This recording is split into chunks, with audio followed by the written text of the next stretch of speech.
Hello and welcome everybody to our second town hall on the high season seabed mining. It's a delight to welcome all of you here today and hope you're all staying safe given the current context. In our first town hall with Sylvia, Earl and Liz Taylor, we heard a lot about the activities around the high seas and the science around the high seas, particularly around seabed mining. It's a new industrial activity that's opening up on the high seas. And it's important that we understand the implications of this activity on the environment. In today's town hall, we're going to explore a little bit about the regulations and institutional context and how seabed mining is being governed and being looked at. And in our third town hall, we'll explore a little bit more around the economics and the resources for seabed mining and why certain companies believe that we should be exploring these resources. So I'm absolutely delighted to welcome two international experts to this town hall, and in a moment I'll bring them on, so Kristina Gjerde and Lisa Speer. But first, let me give you a little bit of context about the themes that we'll be exploring in today's discussion with Lisa and Kristina.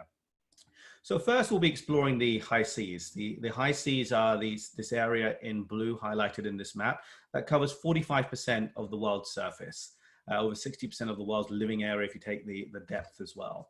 The green areas are the 200 nautical miles from the coast that belongs to sovereign territories to different countries. But the high seas are the areas that are beyond any one country's jurisdiction, and often it's within the United Nations where a legal framework has been created. One of the big developments in the last 40 years has been the 1982 Law of the Seas. And in the 1982 Law of the Sea, that created a framework for a range of institutions. And just to show how complex the governance of our high seas are, here's a small overview. Here's a small overview on the, here's a small overview of the map. Sorry, this was the map of the high seas, and in blue, this is where the territories are, and the green is within the national waters, but the blue is the high seas. And this is the institutional landscape that we see governing the high seas. We have a range of United Nations bodies covering everything from mining with the International Seabed Authority, which we'll talk about in a moment, the Food and Agricultural Organization that governs fish stocks and protected areas, United Nations Environment Program, within which there is the Convention of Biodiversity and some regional seas programs, the UN Development Program, looking at development around coastal areas, UNESCO, that's looking at some of the ocean science, the IMO, that's an ILO looking at shipping and regulation of sailors, and safety conditions. And these bodies at the bottom, the International Whaling Commission, the Arctic Council, Antarctic Treaty System, that are groups of countries that have agreed a various framework. And at the same time, we are in discussions around creating a new treaty called the BBNJ, Biodiversity Beyond National Jurisdiction, which we'll explore in today's webinar. So this is the range of institutions that govern our oceans. It's a complex set of institutions to look at. And so I think we would now like to welcome Lisa Speer and Kristina Gjerde to walk us through some of the implications. So Lisa, welcome. Lisa is the director of the International Oceans Program at the NRDC, a marine scientist who's got a very long and distinguished career testifying before the US Congress, the United Nations, on various high seas and Arctic topics. And so welcome, Lisa. Thank you. And Kristina Gjerde, who is the main advisor on the high seas policy to the IUCN, the International Union for the Conservation of Nature, on the global marine and Arctic programs. And she's had many distinguished leadership roles in building very prestigious coalitions around the high seas. So Kristina, welcome. So delighted to have you both. Maybe I could start by asking Kristina, maybe you can start by sharing a little bit about what you're seeing in terms of the themes in international policy around the oceans and high seas. We've seen a lot of initiatives like the Sustainable Development Goals, the Paris Agreement that talks about an ocean track, the UNESCO Decade of Ocean Science. So maybe you could give a little bit of context on how oceans fit into that landscape. Well, as all of you probably know, the year 2020 was supposed to be the super year for the ocean. We finally made it onto the international agenda. That's not only at the United Nations, where we've been talking about this new international legal agreement for marine biodiversity beyond national jurisdictions since, I won't say I've been involved since 2002. But we've also been going to the negotiations at the International Seabed Authority, where they're trying to develop regulations to authorize the beginning of exploitation of deep seabed mining. At the same time, the Convention on Biological Diversity is looking at the expiration of its targets in 2020 for achieving life in harmony with nature and true sustainable development. And where do we go next? And so there's a lot of questions about what will be the future of our planet and a very large role for what is the future of our ocean. Terrific, thank you. And Lisa, as we see this elevated roles of ocean in these international policy contexts, from your role at NRDC and discussions with the United Nations, how have you seen ocean topics relative to others? And what are some of the themes within ocean topics that folks are mainly focused on? And what have we learned now that we did not know even 10 years or 20 years ago? Yeah, well, it's a great question. And thank you, Nishan. So just stepping back for a moment, I think the awareness of the oceans and the challenges that the ocean faces has bubbled to the surface in ways that we haven't really seen before. So starting with the UN report last year on biodiversity, which found that more than 1 million species are threatened with extinction over the next 20 to 30 years.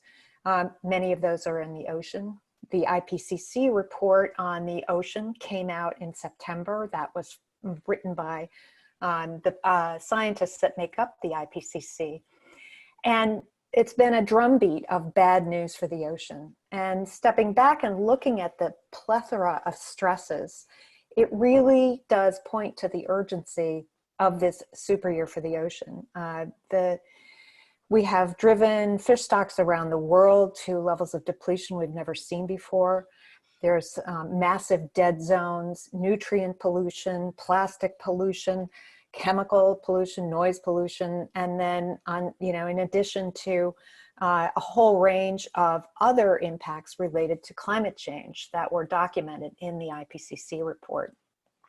So the ocean, as most of people know, has absorbed about 90% of the heat that has been generated by burning fossil fuels, and also about 1/4 of the carbon dioxide generated by fossil fuel burning, and that has had tremendous impacts on our ocean. And so the urgency for acting has really come to the fore, and I think this Ocean Super Year remains an opportunity for us to make progress. Even though the formal meetings are not happening that Kristina outlined, there's still a lot that can be done, and momentum needs to keep moving forward. Perfect. And Lisa, can you just expand a little bit what you mean by the super year for the ocean? What was the intent of this year before coronavirus hit us? So as Kristina laid out, there were a series of large ocean international meetings, I think, that reflected the growing understanding of the need for international action to address the multiple stressors on the ocean. And so there was the UN Ocean Conference, which was supposed to begin next week, the Conference on Biological Diversity that Kristina mentioned to set new targets for conservation was supposed to happen in October.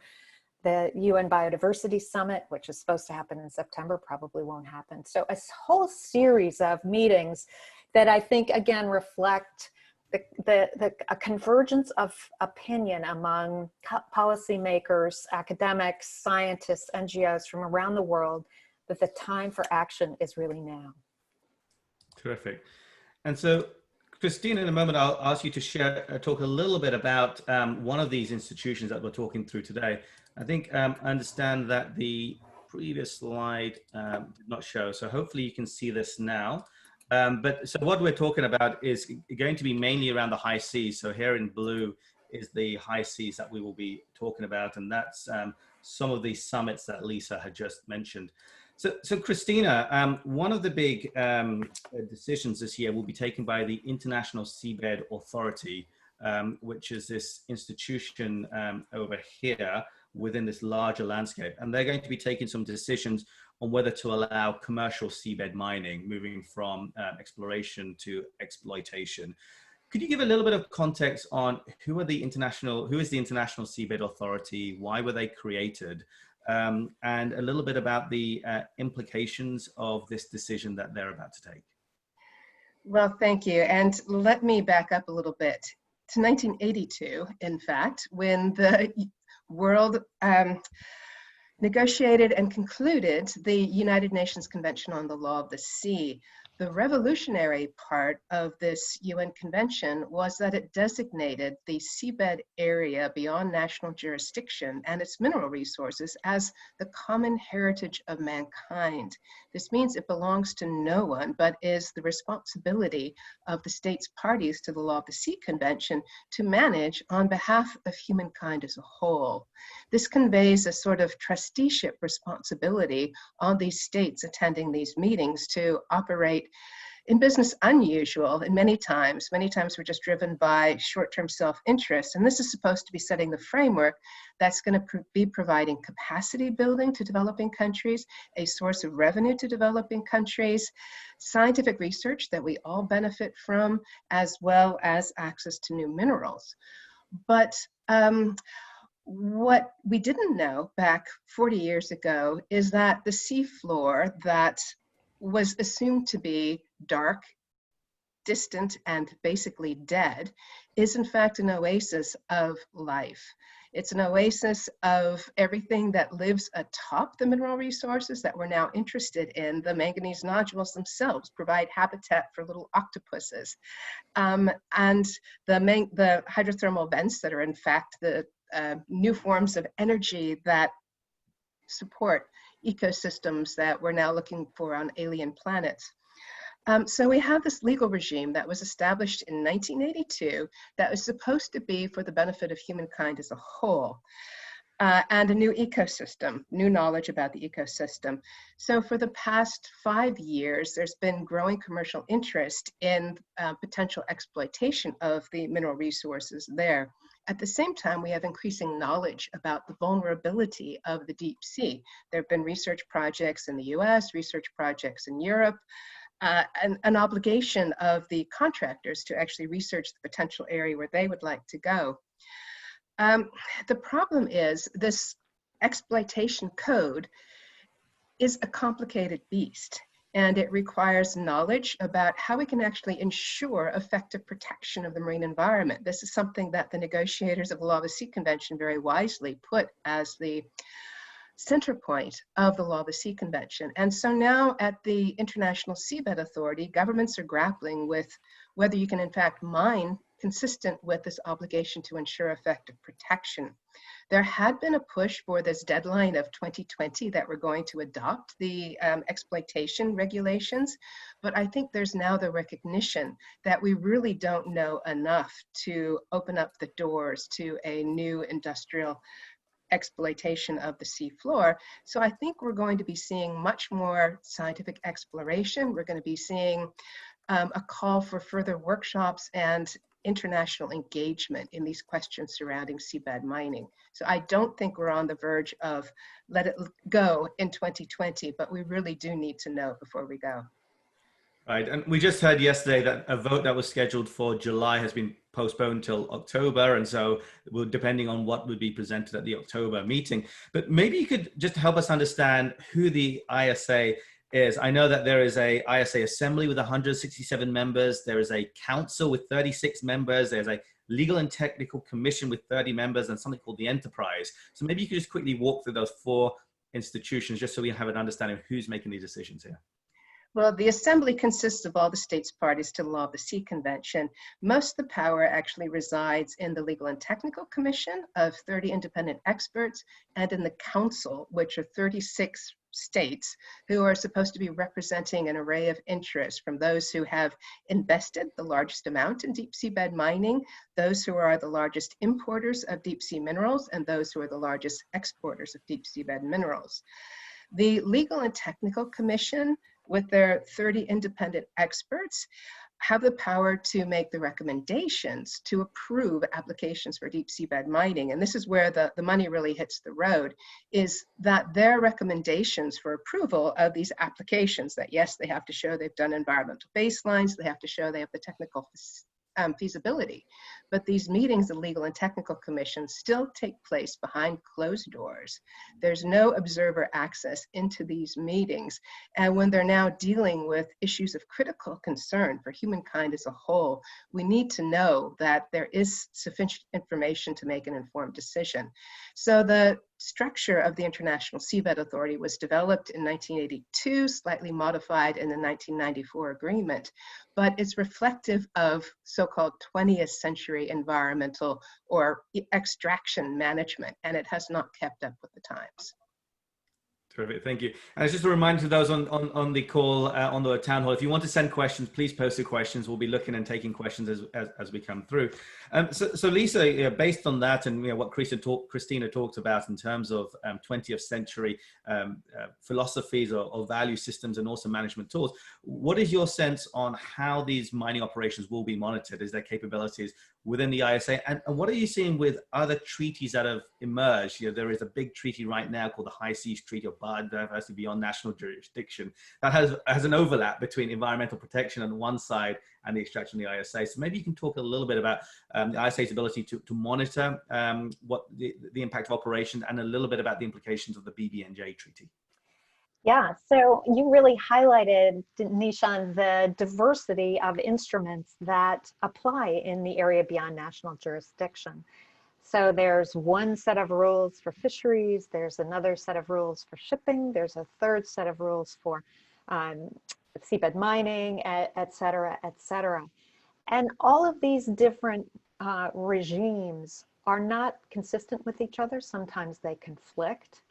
And there are differing standards and requirements in each. So the so-called BBNJ negotiations, which stands for, only in UN speak, Biodiversity Beyond National Jurisdiction. These negotiations are aimed at strengthening the management and conservation of biodiversity in the area beyond national jurisdiction. And as we all know, the area beyond national jurisdiction constitutes about 2/3 of the world's ocean area and covers almost half the planet. So here we have a once in a generation opportunity to advance conservation in half the planet and to bring these differing regimes that have differing standards together in a way that makes it a much more coherent scheme. So the BBNJ negotiations, as they're called, are entering a final stage. We were supposed to have the last negotiating session this past April. That has been postponed, which gives us a little more time to make progress. The problem that we see is the disconnect between some of the discussions around the development of seabed mining and how that is to be regulated, monitored, as you raised, enforced, etc., and the rules for the same types of things that are going on within the BBNJ negotiations. And so just as an example, the proposed regulations for exploitation in the area beyond national jurisdiction have a very, shall we say, primitive approach to environmental impact assessment with respect to public consultation. There are basically no requirements for public consultation other than to report who the seabed mining ISA talked with. That is not consistent with modern practice. Similarly, the environmental impact assessment procedures in different high seas activity sectors are also not even close to what we in the US, in most developed and developing countries around the world require. So we're in the process of modernizing and harmonizing a whole range of disparate activities and regulations. People have described it a little bit like the Wild West. And that is where the current effort is to try to bring some coherence to the whole process, including seabed mining, but not limited to it. You raised monitoring as an issue, sorry, and I just want to briefly touch on that. It's a really important question because, as people know, the impacts of seabed mining and other activities on the area beyond national jurisdiction can extend far beyond the actual site of the mining itself. So we're talking about potentially a huge area directly impacted by mining. How far out those impacts extend depends on many different things, including how the mining is conducted, etc. But our ability to monitor those impacts is extremely limited. And as we know more about the backside of the moon than we do about the deep ocean. And being able to monitor and be able to tell even what has changed as a result of seabed mining will be very challenging. So that's it. So if we explore that a little bit further, we heard from Sylvia Earle and Liz Taylor in our last town hall. I see Sylvia's asking a question. I'll get to that question in a moment. But we heard from Sylvia Earle and Liz Taylor at the last session that there is going to be an implication, whether it's the sediment plumes that you mentioned, which is the great unknown in terms of where this cloud could extend. So at the moment, as currently drafted, what is the sense of what the ISA would govern in terms of impact on biodiversity, environmental impact, and what is the overlap with the BBNJ, and what sort of species is covered under BBNJ? Maybe you could talk a little bit about what you mean by harmonizing those regulations. Well, Kristina should feel free to jump in because she's a big expert on this. I will just say that, so just as an example, high seas bottom trawling, which is a fishing practice in which great weighted nets are dragged along the ocean floor and they pick up and destroy whatever is in their paths. The United Nations decided back in 2006 to require that bottom trawling be managed to prevent significant adverse effects on the ocean floor or not allowed to proceed. The same standard does not apply to seabed mining. So the seabed mining industry can go out and destroy huge swaths of the ocean floor without any consequence, whereas fishing is subject to much more stringent regulations. That's the kind of disparate treatment of the environment that we're seeing right now, and one of the issues that the BBNJ negotiations is trying to resolve, to make everybody play basically by the same rules. And I would say at the International Seabed Authority itself, we are struggling to make sure that there is a definition that is consistent with what they've done for deep sea bottom fishing, which is to avoid significant adverse impacts. There is something to that extent already in the exploration regulations, but it has never been developed. The Legal and Technical Commission, our experts, were supposed to develop guidelines on how to apply this in the context of exploration, but we don't even have procedures for environmental impact assessment set yet for the exploration phase. So it's unclear how they're going to proceed in the exploitation phase. Some contractors have actually said, how can you mine without causing significant adverse impacts? And this flies in the face of what the United Nations adopted globally as part of the Sustainable Development Goals 14.2 that talks about protecting, conserving marine and coastal ecosystems, avoiding significant adverse impacts, building the resilience, and ensuring a healthy and productive ocean. It's difficult to see how you can make up a definition of what is a significant adverse impact that flies in the face of being able to restore, protect, and enhance ocean resilience. Great. And so I'm looking at the question that Sylvia is asking. So there is a tension between between the exploitation or extraction of those resources versus those thinking about protection of those environments and a life there. And Sylvia is asking a question: what impact or influence can ordinary people have on these large rulemaking bodies to help nudge them towards protection versus exploitation? And I think she means both the ISA and on the BBNJ side as well. I'll let either of you come in on this. Lisa's with NRDC. I'll let her go first. So a couple of things. First of all, individual people need to make their voices heard, and at all levels. And while decision making takes place at the United Nations, the decisions are made by the individual countries involved, and those countries are beholden to for the most part, to their people. So making your voice heard, letting your political leaders know that you do not want to see seabed mining take place in the area beyond national jurisdiction because it's too dangerous and we don't know enough, is a really important way. The other, there are other avenues as well. So for example, there is a growing movement towards setting new international targets for biodiversity conservation. Those will be determined at the next Conference of the Parties of the Convention on Biological Diversity that was supposed to happen this October.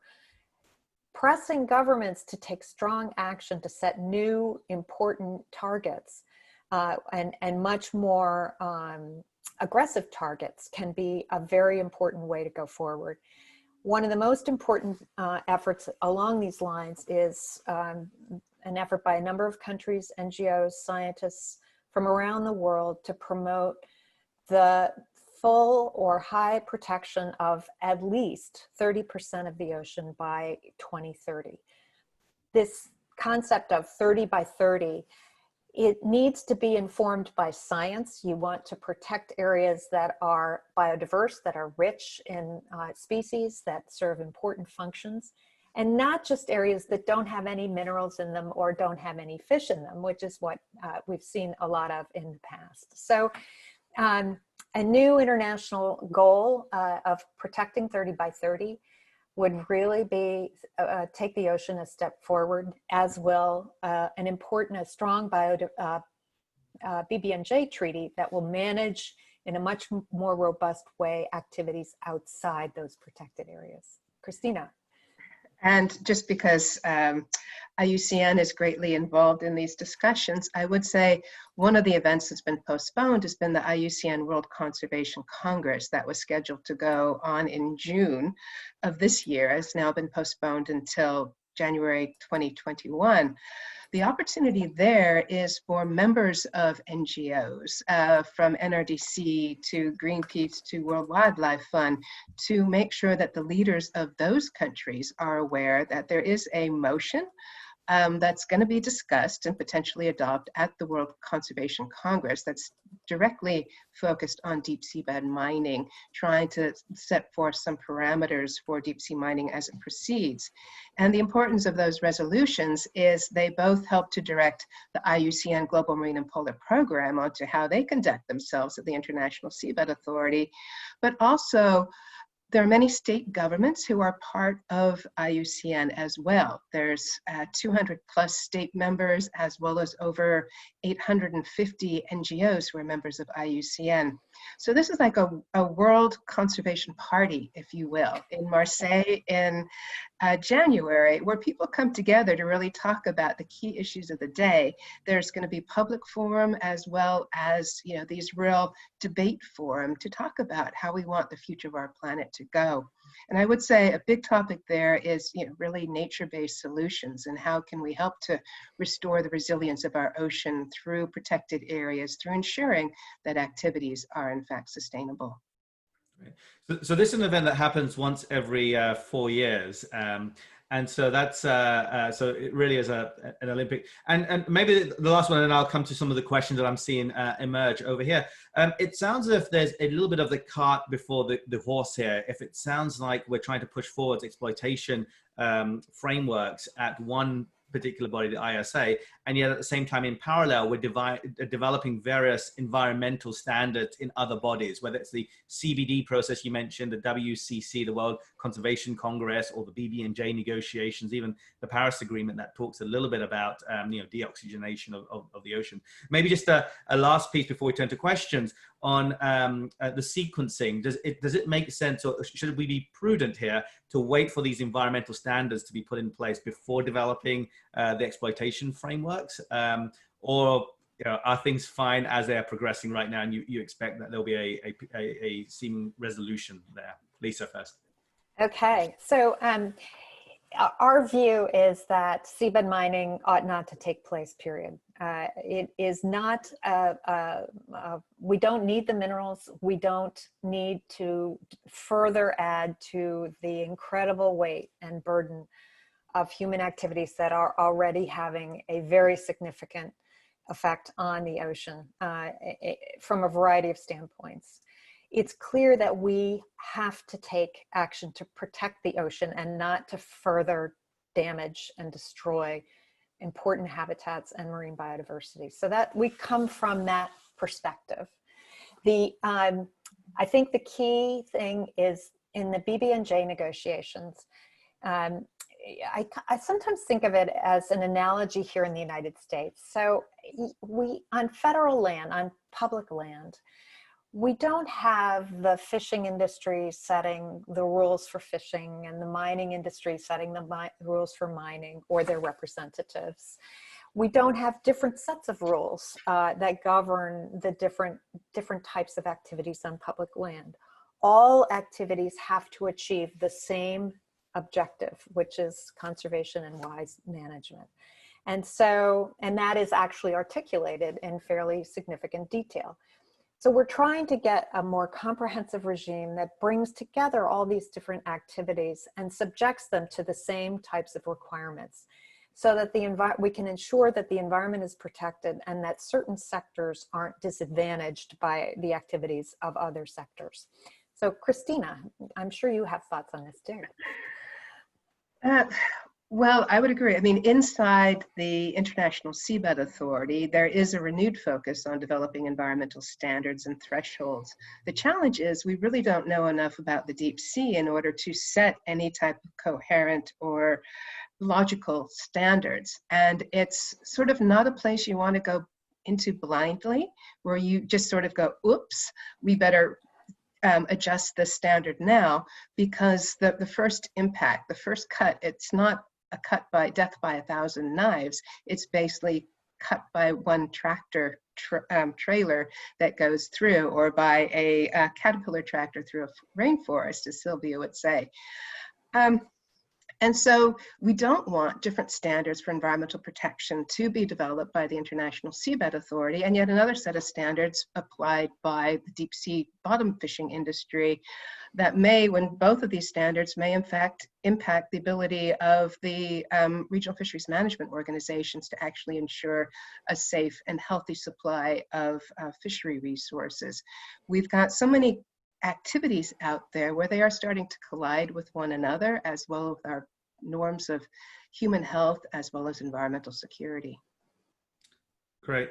And we're starting to see some questions. So Timothy asked a question about how do the norms and laws regulating marine protected areas help establish effectively a protection zone on ocean floor mining. And maybe I'd like to ask you to respond to that, but also expand on that, because the seabed is almost like the Arctic or the Antarctic, where these are very unknown territories. So what are some of the norms, not just in marine protected areas, but what we've seen in other areas of common heritage of mankind, like the Antarctic and Arctic, and how we've set up about a policy framework to protect those spaces? Either of you can come in on this. Well, I'll just take a stab here. If you look at a marine protected area theory, basically you want a swath of representative areas, and then you want to also be protecting your special areas. The International Seabed Authority has set up a swath of so-called areas of particular environmental interest that are supposed to be representing specific habitat types in the Clarion-Clipperton zone between Hawaii and Mexico, let's say. This is the size of Europe, and so they're taking a few states here and there that are supposed to be representative, but as Lisa pointed out, they moved those protected areas outside the areas of mining interest where you have the most nodules. So first you want areas that are actually representative of the habitat types, that are full, comprehensive, replicable. But at the same time, you need to make sure that activities outside your protected areas do not undermine the protection inside the protected areas. That's with deep seabed mining. Unlike other activities, we have the potential for a plume that can spread 1,000 kilometers. And it's not like smog that will rain down. This will hang in the water column for potential, tens if not hundreds of years, that they're mining for 20 years, it's not going to go away and it will persist after that. So the traditional rules and approaches to marine protected areas need to be rethought, but rethought from a precautionary extent. To what extent do we want mining to proceed in what area, as opposed to what areas do we set aside? Perfect. And I'll just stepping back for one moment, thinking about how we use our ocean. It's clear from the IPCC report, from the biodiversity report that came out of the UN, and many, many other scientific investigations, that the ocean is at a point where there are so many stresses exerted on it that it may no longer be capable of providing us with what we need to survive as humans. And the ocean is warmer than any time in recorded history. It's more acidic than in the last 14 million years. It's losing oxygen, which is essential to all life. And on top of that, we have fishing and shipping and mining and chemical pollution and dead zones and plastic, rivers of plastic gyres covering massive areas. Do we really want to pose yet another huge threat to the biodiversity and the life in the ocean on which all of us depend? Our view is that this is not necessary, and that we need to get out in front of this and pause the whole train until we have a much better understanding of the deep ocean and whether seabed mining can proceed ever in a safe way. That is, from our perspective, the best way forward. And we're hopeful that countries will begin to see that in the coming weeks and months and years ahead of us as we progress through not just this year and the super year for the ocean, but beyond as well. Great. So it sounds if there's, especially if there's no urgency for these minerals right now, which is some of the questions we'll come to in a moment, it is important to be prudent. There are a couple of other questions, so I'll just take that. I think Pilar's asking me to share the overview of the institutions, so hopefully you can see them here. And it gives me a chance to answer Martha's question. Martha's asking, how are the boundaries established on continental shelves? There's this group over here called the Commission on the Limits of the Continental Shelf that effectively reports into the UN Secretary General, and they set the boundaries of the 200 miles. And there's a big negotiation that happens right now. Brazil has put a big bid for a chunk of territory within the South Atlantic. But that's the commission that reviews the boundaries of the extended continental shelf. Can I just step in there? Please. It's the extended continental shelf boundary that is being determined by the Commission on the Outer Limits of the Continental Shelf. It's not the exclusive economic zone. The EEZ boundary is 200 nautical miles generally from the shoreline. And that, of course, can hopefully not change too much, but with climate change and sea level rise eroding creates another problem in the Law of the Sea Convention that wasn't foreseen. But the extended continental shelf, how to define those boundaries takes a lot of scientific research, a lot of scientific capacity and know-how, because it's based on how thick your sediment is and how far out it goes.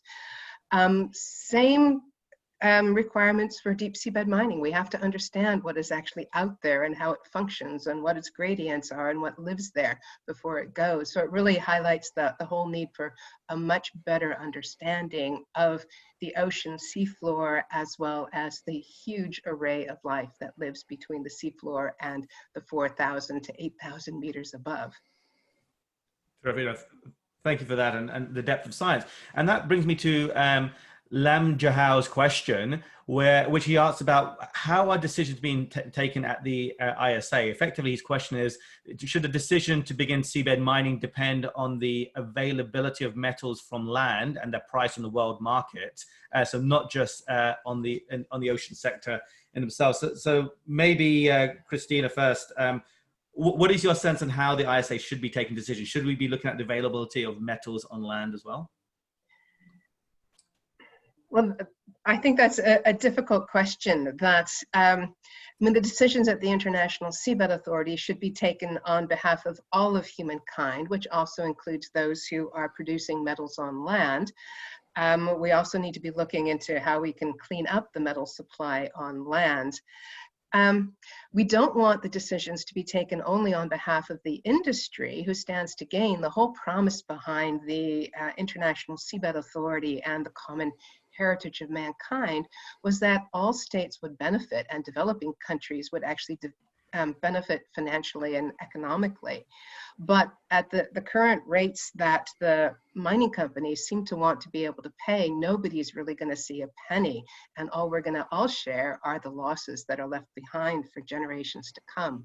So we really need to think about who is it that is taking these decisions? Is it the states parties to the Law of the Sea Convention that are supposed to be, ideally, shedding their mantle of national self-interest and acting on behalf of all of us in deciding who is going to be mining? Or do we need to bump it up to someplace else where we can deal more effectively, more impartially, if we can, to these questions now that affect global health and well-being? So we really do need to start thinking about where should these decisions be made. Just to add to that, thinking about, so sometimes there's this false dichotomy that is set up between mining on land and mining in the ocean. And the reality is, I think that argument sells us short in terms of our technological know-how and the ability of the industry that in various industries that use these metals to come up with alternatives. So Elon Musk is announcing cobalt-free vehicles. There are, lots of ways in which, through better recycling of existing, the metals that are in existing computers and other users, to, finding alternatives to these metals for what we need them to do. I don't think we should sell our tech industries and our scientists and our real forward-thinking inventors short. I think they're making huge progress, and we don't need to go out and trash the ocean when there is this enormous reservoir of metals in our existing electronics that we can mine on our, apart from mining anywhere else in land. So I think it's a false choice, and I think putting it out there in that way doesn't really help advance the conservation or the proper management of either the land or the ocean. So. Right. So effectively, we're both asking for or urging transparency of some of these decisions and transparency of these resources if there really is a shortage. And your point about recycling and manufacturers, it comes to another question that Sylvia is asking, Sylvia Earle, about could we be urging manufacturers to certify that the minerals are not coming from the deep sea? And also, can we ensure that there's greater R&D to make sure that cobalt should be used less? And so what are your thoughts there, and how can we exert pressure on the demand side of the market? Lisa, over to you. Well, if I were king of the world, queen of the world, I would tell the Apples and the Googles and the Musks and the industries that use these metals, I would go to them and say, this is not a place we want to go as humanity. We don't want to continue to mine these metals at the rates we're mining them, anywhere. You are at the forefront of technological innovation. Deploy your technological innovation to helping us mine the recyclables we can mine and shift over to alternatives where we can. I think it would be a really cool project to invite people together, the users together, and put them to work on these problems and see if we can't come up with a better solution than destroying the ocean floor. There are activities like hackathons where people are given a problem and say, okay, think of some alternatives, let's come up with some solutions. And I think there are already people thinking about sort of the circular economy for minerals, the circular economy for plastic-free planet. We have brilliant minds. People are looking at the price of cobalt as, in fact, because it's so volatile, sometimes it's up, sometimes it's down, that in itself is reason to limit the amount of cobalt that you actually need and to start looking for substitutes. There are new technologies for mining wastes from old tailings. So I think we do have the technological know-how to be finding these solutions. We need to be inspiring and pleading with our tech brilliant thinkers on how do we actually go about getting the best results that we can using the planet most wisely. I think so. You're both hitting on another important theme or trend we've seen in the last 5 years is emergence of the notion of a circular economy. We don't just need to extract, and so there are new technologies, new processes, new value systems that we're seeing that's encouraging this circularity, and that could help us manage our resource more effectively. I'm getting a question from Carissa, who's asking which groups of countries are at the forefront of deep sea mining. So could you give a sense of maybe some of the political landscape? Who are the big drivers for seabed mining? Who are some of the countries saying, well, look, we need more of a precaution? Lisa, maybe yourself first. What are you seeing? I'll jump in here. I think well, at the International Seabed Authority, you have companies and then you have sponsoring states. So you have to be sponsored by a country in order to get access to an area to explore. But for some reason, some developed countries, developed companies like Lockheed Martin or DEME from Belgium or Deep Green have been able to partner with developing countries. And so those developing countries of Nauru, Kiribati, and now Tonga are advancing theoretically on deep seabed mining.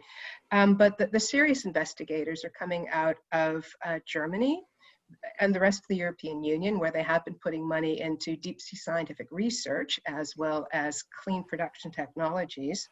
India and China both have exploration contracts in the Clarion-Clipperton zone. They've been advancing in technologies and exploration.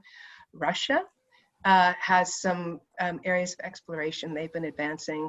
Singapore, of course, the UK Seabed Resources. So there's a mix of developed and developing countries, but arguably most of the companies are in fact from developed countries.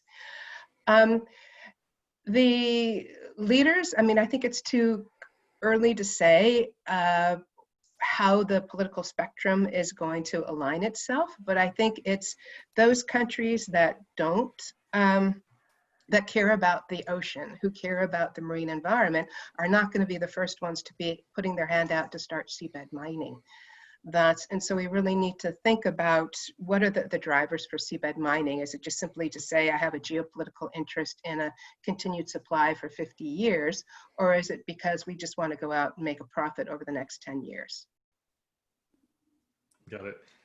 Lisa, your sense on those countries, and also with the context of the BBNJ as well. What are you seeing? The world is a little bit topsy-turvy right now in terms of traditional advocates not necessarily being at the forefront, but what are you seeing in terms of countries who are advocating for greater protection versus exploitation? Well, it's interesting. It's a great question. So there are countries that tend to want to leave the existing regimes as they are. So leave the management of fishing to the RFMOs and leave mining to the states that are most interested in mining, et cetera. But I think there's a growing recognition that in an increasingly busy ocean, we are having conflicts between different sectors, and that will continue to grow until there's some way of managing them as a whole. So, again, I come back to the example in the United States that the fisheries are not managed separately or subject to different standards than offshore drilling. There are certain rules that both must follow. That is not the case in the area beyond national jurisdiction. the standards about what has to be done, how the environment is to be protected, differs among the different sectors. And it doesn't make any sense. That's not what we do here, and that's not what we should be allowing beyond national jurisdiction. But I think that there is a growing cadre of countries that recognize that this chaotic situation, if allowed to continue, will ultimately harm everyone, including themselves. And so there is interest in trying to harmonize and enhance the conservation and management in a more holistic and integrated fashion. Can I just jump in here with an example of the conflicts of use that are increasing with deep seabed mining on the forefront, which is cable laying. Those telecommunication cables that we rely on right now for transmitting ourselves around this planet. That's 97% of our telecommunication traffic is carried by these submarine cables.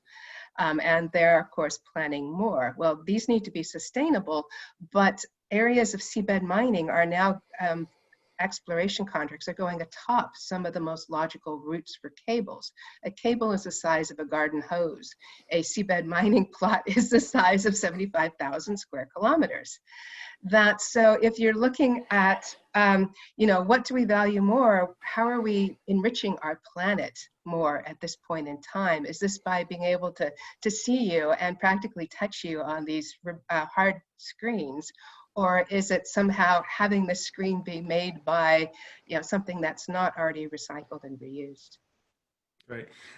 And I think you're both hitting an interesting point when we look at different industries, whether it's on the cable laying companies or even the oil and gas companies. I think when we looked at Deepwater Horizon 10 years ago now, the cleanup bill is somewhere of the order of $65 billion. And our understanding from the International Tribunal, the law of the sea, is that countries, states, sponsor companies will be financially liable for any damage caused. So if you're a small country, I think it was a 2012 decision, but any country like Nauru or Tonga or Kiribati who are sponsoring a company, if there was to be any cleanup damage of the order of magnitude we've seen that from Deepwater Horizon, what will be their fiscal ability, and will that be passed on to taxpayers in those countries? So I think those are important questions to explore. We're getting I'll probably take a last couple of questions before we ask Lisa and Kristina to close. So Erin is asking a question, asking about the value of deep sea corals or sponges for pharmaceuticals, but it's a deeper question, I think, which is what is the value of life? And we know that there are commercially attractive enzymes and microbes at the bottom of the sea. And how do we balance that with the value of the minerals that we're seeing? So I'll start, and Kristina can jump in. This is a really important point, and we are discovering new medicines for the treatment of cancer, of heart disease, of AIDS, and now of COVID-19 from sea creatures. And the deep sea has been so poorly understood. We know more about the backside of Mars or the moon than we do about the organisms that live in the deep sea. Do we really want to unleash a suite of complete destruction of some of these creatures in the form of seabed mining before we can even understand what they are and what benefit they might have to the broader humankind? So I think the high seas, the area beyond national jurisdiction, it's sort of out of sight, out of mind. People think of it as dead, as Kristina said, as really lifeless, but it's not. Every time scientists go out there, they come back with species new to science. Some of those species could hold God knows what, the cure for cancer or the cure for any number of diseases. So it's in our own interest to better understand what we have out there and what role that plays for humankind and for all life on the planet before we go out and destroy it. And one of the huge opportunities we have right now is both the combination of the UN Decade of Ocean Science as well as the BB&J negotiations, where there's large questions about the sharing of marine genetic resources that may, the study may reveal the next cure for cancer, but it can also reveal new technologies for understanding what's going on inside your own body. It can also reveal new technologies for imaging things that glow in the dark. So it's not just about finding the next cure, but it's about finding ways to utilize genetic resources to better monitor and assess the health of ecosystems, to identify who lives there, who doesn't. What species of sharks have you confiscated in your container filled with shark fins? It's providing us new tools to conserve, to study, to manage, and to enforce our existing laws. And so part of the UN Decade of Ocean Science for Sustainable Development is going to be focused on how do we expand knowledge, awareness, and capacities in using these new tools, which very handily branches over into the BB&J negotiations, where we're talking about potential value and use of these, little particles of DNA that float around in the ocean that we can use without using up. Absolutely. So this new biological revolution that we're starting to see, and we're just on the cusp of that as we're seeing from various innovations. I'm getting a question from Stan, who asks, what would happen if the seabed mining industry has made the argument that if the world doesn't proceed with regulations, countries like, he gives the example of China, countries like China would move forward with seabed mining regardless. What's your sense on that? If we don't have regulations, there's companies or countries who will just move forward in a lawless way. Well, I wouldn't say China is lawless. That China is host of the Convention on Biological Diversity Conference of Parties in now 2021, most likely.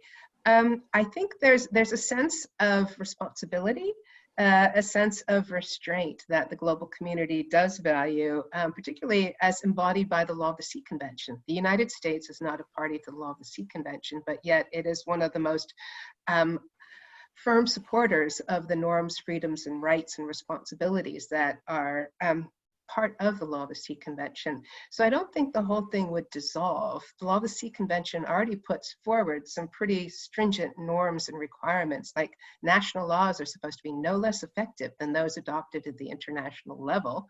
And if you look at just what Article 145 in the Law of the Sea Convention, it says, ensure you can adopt the necessary measures to ensure effective protection. So we have the ability to work with states to make sure that all these best practices are applied, or ideally to discover that we don't need these minerals at all.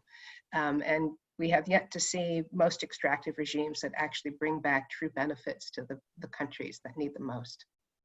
And I would just add that just from a very practical standpoint, if I were an insurer of a company, if I were an investor in a deep sea mining company, and people just were going out, without any kind of regulatory regime in place at all, I would be very reluctant to put my money there and grant insurance to a body that's going out without any kind of regulatory structure in place. So I'm not so worried about that. What I'm more worried about is this sort of structure that was built in the 1980s for the 1980s, that conducts most of its work in secret, that is aimed at developing the resource and not at anything else, really. It is going forward in an era where we now know so much more than we did. We now know that there are incredible riches in terms of biodiversity in the deep sea. We now know that the ocean is subject to so many different stresses. We now know that the worst thing we can do is add to the stresses by strip mining vast areas of the ocean floor. It's a dumb idea.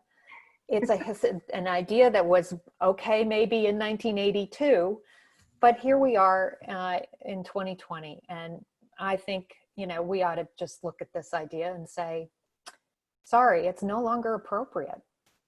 Perfect. With that, we're coming up to the top of the hour. There's so much more to explore. I've seen there's lots of questions about things like, should we call for moratorium on seabed mining and in the current political context? So I wish we had more chance to explore that. We're coming up to the top of the hour. We committed to a 1 hour town hall.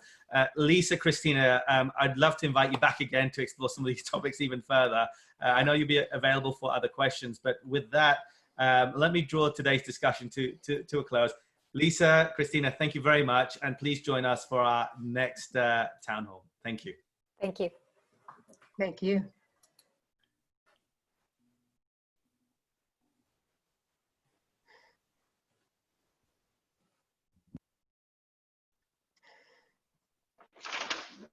We'd like to thank our hosts, Nishan Degnarain, Kristina Gjerde, and Lisa Speer. This was really terrific.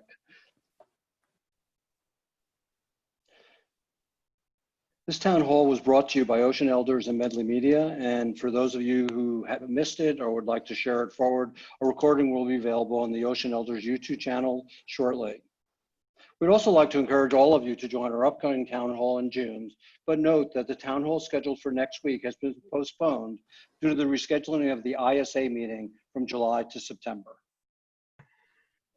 Please follow the Ocean Elders Facebook page or Twitter feeds for updates on dates and times of future webinars. And thanks again for joining us. Goodbye and have a great evening.